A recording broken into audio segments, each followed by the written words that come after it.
ETF index mutual funds నేర్చుకుని stock మార్కెట్లో రాణించాలనుకుంటున్నారా? వెంటనే ఈ నెంబర్కి కాల్ చేయండి. హాయ్ హలో నమస్తే, welcome back to Suman TV. Present మనతో పాటు ఉన్నారు student counsellor, trainer, motivational speaker Velangani. నమస్తే అండి. నమస్తే అండి. మేడం, యూపీలో ఒక సంఘటన జరిగింది. నేను ఒక ఆర్టికల్లో చూశాను. ఏంటంటే తండ్రి ఒక 10 మంది ముందు ఆ అబ్బాయిని తిట్టాడని చెప్పేసి అబ్బాయి ఏం చేశాడు, పోలీస్ స్టేషన్కి వెళ్ళి ఫిర్యాదు చేశాడు ఫాదర్ పైన. మనం రీసెంట్ గా కొన్ని వీడియోస్ చూసాం. చిన్న చిన్న పిల్లలు పోలీస్ స్టేషన్ పరిగెత్తడము, మా మమ్మీ నన్ను కొట్టింది, నా ఫ్రెండ్ అది తీసుకున్నాడు అని చెప్పి కొన్ని రీల్స్ చూసాం మనం. అవి ఎలా ఉంటాయంటే చూడడానికి ముచ్చటగా ఉంటాయి, సరదాగా ఉంటాయి.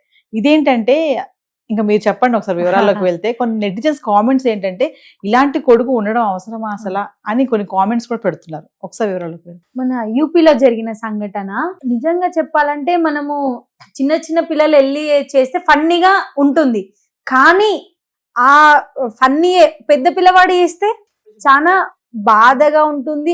ఎందుకంటే పిల్లవాడు పుట్టక ముందు నుంచే తండ్రి ప్రేమిస్తాడు. తండ్రి అయినా తల్లి అయినా ఎవరైతే బాబు కానీ పాప కానీ భూమి మీద పడక ముందే కడుపులో పడ్డాకనే అప్పటి నుంచి ఆ క్షణం నుంచి ఎంతో మధురంగా ఎప్పుడెప్పుడు బయటకు వస్తాడా నా కుమారుడు, ఎప్పుడెప్పుడు వాడిని చేతిలోకి తీసుకుందామని అల్లారు ముద్దుగా, వాడు బయటికి రాకముందుకి ఇబ్బంది కలగొద్దు, ఆ టేబుల్ అక్కడ ఉంటే వాడు నడిచేటప్పుడు తగులుతుందేమో అన్న అంత ప్రేమ, అదంతా ఆలోచించి ముందు జాగ్రత్త ఆలోచించి వాళ్ళ ఇల్లుని కూడా బాబు రాకముందుకే డిజైన్ చేసి పెట్టుకుంటారు.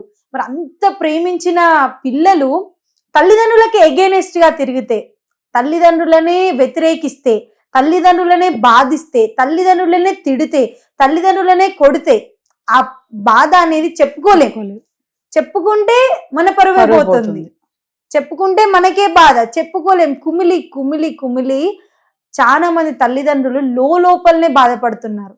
ఒకప్పుడు తల్లిదండ్రులు డాడీ వస్తున్నాడు అని అనగానే ఎలర్ట్ అయిపోయి ఎంత భయంగా, నిజంగా అప్పటి రోజులే వేరండి. ఇప్పటి కల్చర్ అంతా, ఇప్పటి రోజులంట అంటే మన భారతదేశ సాంప్రదాయాలను మళ్ళీ ఒక్కసారి గుర్తు తెచ్చుకోవాల్సిన సమయం ఇది. భారతదేశం అంటే అన్ని దేశాలకి ఒక ఇన్స్పిరేషన్ లాగా, ఒక రోల్ మోడల్ లాగా ఉండేది.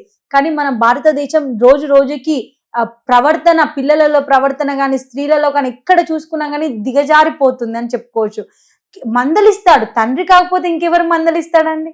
ఇప్పుడు ఒక ఏజ్ వచ్చేంత వరకు, మెచ్యూరిటీ లెవెల్స్ వచ్చి తనకు తానుగా నిర్ణయం తీసుకొని తన కాళ్ళ మీద నిలబడేంత వరకు ఒకరి సపోర్ట్ అవసరం. రెక్కలు వచ్చాక ఎవ్వరు ఆపరు. రెక్కలు వచ్చేదాకా కూడా ఆగట్లేదు పిల్లలు. రెక్కలు రాకముందుకే తల్లిదండ్రులను ఎదిరించడం అంటే అది ఎంతవరకు కరెక్ట్? కేవలం అక్కడ యూపీలో జస్ట్ తండ్రి మందలించాడు, కొట్టడమో తిట్టడమో జరిగింది. అందుకని చెప్పేసి పిల్లవాడు వెళ్ళి పోలీస్ స్టేషన్ లో కంప్లైంట్ ఇచ్చాడు. పోలీస్ స్టేషన్ లో అందరి ముందు తన సొంత తండ్రి, తన కన్న తండ్రి తన కాళ్ళు పట్టుకొని బతిలాడితేనే నేను ఇంటికి వస్తానని చెప్పాడు. అందరి ముందు తండ్రి అంటేనే ఒక అధికారం, ఒక హుందాతనం.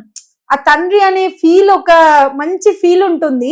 అలాంటిది తను నలుగురి ముందట తన సొంత కన్న కొడుకు కాళ్ళ మీద పడి, కొంతమంది తండ్రులు ఉంటారు వాళ్ళ తండ్రి కాళ్ళ మీద పడాలంటేనే ఆశీర్వాదం తీసుకోవడానికి చాలా ఇబ్బంది పడతారు. ఎందుకంటే ఒక యజమాని స్థానంలో ఉన్నాను నేను, ఒక ఫ్యామిలీకి నేను ఒక వెన్నెముకని, ఒక సూర్యుడి లాగా నడిపించే నాన్నను నేను అనేసి వాళ్ళకు ఒక అజమాయిషితనం, అందులో హుందాతనం ఉంటుంది. అలాంటిది సొంత కొడుకు, తనకన్నా చిన్నవాడు, తను పెంచిన కొడుకు, తను కన్న కొడుకు అలా తన కాళ్ళ మీద పడేయాలంటే ఎంత అది బాధాకరమైన సంఘటన. ఆ తండ్రి గుండె ఎంత బరువెక్కి ఉంటుందో అండి. ఒక్కసారి మనం ఆ స్థానంలో ఉండి కనుక ఆలోచిస్తే మరి తప్పు ఎవరిదంటారు? పిల్లలదా, లేకపోతే పిల్లలను అలా తయారు చేస్తున్న టీచర్లదా? మరి ఎక్కువ స్కూల్లో కంటే ఇంటి దగ్గర నుంచి వెళ్ళే వాళ్ళు 5 years వరకు ఇంటి దగ్గరే ఉంటారు. మరి తల్లిదండ్రులదా? 5 years తర్వాత ఎక్కువ వాళ్ళు స్కూల్లోనే గడుపుతారు. మరి టీచర్లదా? ఎవరిది తప్పు? మనం ఎప్పుడు ఏదైనా ఒకటి సంఘటన జరగగానే ఎదుటి వాళ్ళ మీద తోసేస్తాం, కానీ మన ప్రతి ఒక్కరి మీద బాధ్యత ఉంది. ఒక పిల్లవాడు అలా తయారవుతున్నాడంటే ఎందుకు తయారవుతాడు? సమాజాన్ని చూసి అలా తయారవుతున్నాడు. ఆ సమాజం అంటే ఎవరు? మీరు నేనేగా. ఆ బాధ్యత మీ మీద నా మీద ఉంది కదా.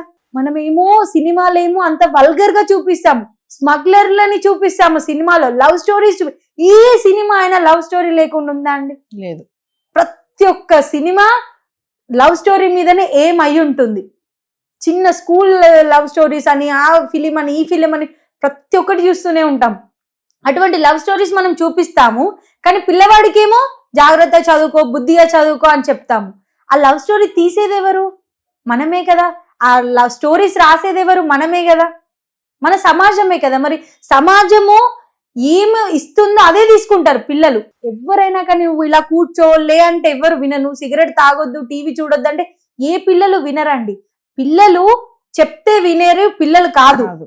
మనం ఏదైతే చేస్తామో అది చూసి నేర్చుకుంటారు పిల్లలు. పిల్లలని ఈ కాలంలో తల్లిదండ్రులు కూడా చాలా దారుణంగా, అంటే చాలా సెన్సిటివ్ గా, అయ్యో మా బాబుకి ఏం కావద్దు, కనీసం షాప్ వరకు కూడా పంపియ్యరు ఒక్కడినిచ్చి. అక్కడి వరకు నడుచుకుంటూ వెళ్ళడం కూడా బాబుకు తెలియదు. లిటరల్లీ కొంతమంది పిల్లలని మనం సర్కిల్లో చౌరస్తా అలా ఉంటాయి కదా, అక్కడ వదిలేస్తే మళ్ళీ ఇంటికి వెళ్ళే రావడం తెలియదు, అయమయం అయిపోతారు పిల్లలు. అంటే అంత గారాభంగా పెంచుతున్నాం. మనం అనుకుంటున్నాం అంత గారాభంగా, అంత ముద్దు చేస్తున్నాం అని, కానీ నువ్వు ఏమి ఇవ్వాలి పిల్లగాడికి? పిల్లవాడు సమాజంలోకి వెళ్తున్నాడంటే ఏ సమస్య వచ్చినా తట్టుకునే శక్తిని పిల్లవాడికి ఇచ్చి పంపించాలి. అది తల్లిదండ్రులుగా నీ రెస్పాన్సిబిలిటీ. కానీ టీచర్స్ కూడా భయపడుతున్నారు పిల్లలకి. ప్రజెంట్ సమాజంలో ఈ social media, Instagram, Facebook, reels పిల్లలని ఎదురించడము. మీకు ఒక ఇన్సిడెంట్ గుర్తుందో లేదో మేడం, అప్పుడు ప్రిన్సిపల్ దగ్గరికి వెళ్ళి గన్నుతో బెదిరించాడు ఒక స్టూడెంట్. అంటే అది ప్రిన్సిపల్, టీచర్స్ కూడా భయపడుతున్నారు. అంటే ఒక అప్పట్లో టీచర్స్ ఎవరైనా కొడితే చేస్తే ఆ టీచర్లలో బండి టైర్లలో గాలి తీయడము, అలాంటి చిన్న చిన్న ఇన్సిడెంట్స్ చూసాం. కానీ ఇప్పుడు ఇంత అది దారుణంగా క్రూరంగా పెరిగిపోతుంది. అంటే సమాజంలో ఎక్కువ క్రూరత్వమే చూస్తున్నాము. న్యూస్ పేపర్ లేస్తే మనకి మొత్తం నెగిటివ్ న్యూసే కనిపిస్తుంది, టీవీ ఆన్ చేసిన నెగిటివిటీ. కాబట్టి మనము పిల్లలను ఏ విధంగా అంటే గాలిపటం లాగా పెంచాలి. గాలిపటంని మనం ఎక్కువగా బిగించుకొని పట్టుకుంటే అది పైకి ఎగరలేదు, అలానే వదిలేస్తే అది ముళ్ళ చెట్లలో చిక్కుకుపోతుంది, కరెంట్ వైర్లలో చిక్కుకుపోతుంది. సో ఎంత దానికి ఫ్రీడమ్ ఇవ్వాలి, ఎంత దాన్ని మనం అదిమి పట్టుకోవాలనేది తల్లిదండ్రులదే బాధ్యత అండి. అదే విధంగా టీచర్లకి కూడా అంతే బాధ్యత ఉంటుంది. టీచర్స్ కూడా ప్రతి ఒక్క నాకెందుకులే, కొంతమంది టీచర్స్, అందరని కాదు, కొంతమంది గవర్నమెంట్ జాబ్ వచ్చేంత వరకు చాలా స్ట్రగుల్ అయ్యి చాలా కష్టపడి గవర్నమెంట్ జాబ్ తెచ్చుకుంటారు.